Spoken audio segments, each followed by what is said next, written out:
The cameras have been in place at least 7 years in the Denver Police Department's DUI room. They record breath tests, suspects being processed, and waiting in holding cells. Would those cameras basically sort of be for the protection of the officers in a sense? Sure, absolutely. Former sheriff's deputy and now defense attorney Gary Perosco says recordings like these can help protect police from false accusations of abuse or misconduct. And so it's not an unusual situation where the officers may need those tapes. But when Perosco recently tried to get tapes of one of his clients being booked, the department wrote him back saying they stopped the recording process for cameras in the DUI room and were now only recording the 5 holding cells. Defense attorney Jeremy Rosenthal has a suspicion about why the cameras are no longer being recorded.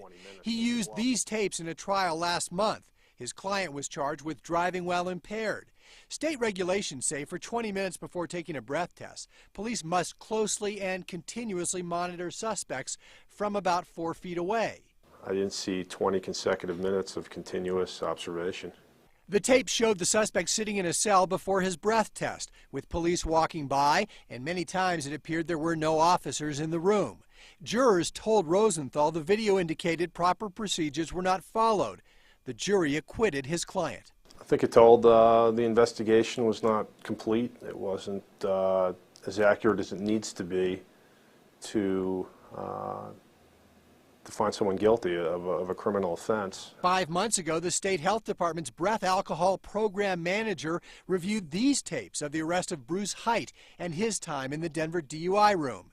He said prior to the breath test, Height was not being closely and continuously observed. What I observed in no way came close to complying with the regulations and was substantial deviation from the regulations and renders the test unreliable. That led to a DMV hearing officer dismissing the DUI case against Height. I guess they want to get convictions, and if these videos are stopping convictions from happening, it's time to shut off the video.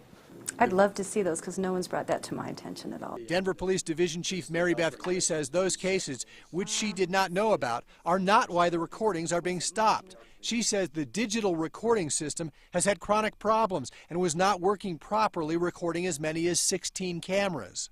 But the system could not sustain the level of recording we were asking it to do. It could sustain the 5 cell cameras. Defense attorneys do not think it's a coincidence that only cell cameras will be recording, while these have now faded to black. I don't know what the Denver Police Department's afraid of. If they're doing their job correctly, they shouldn't be afraid of these tapes.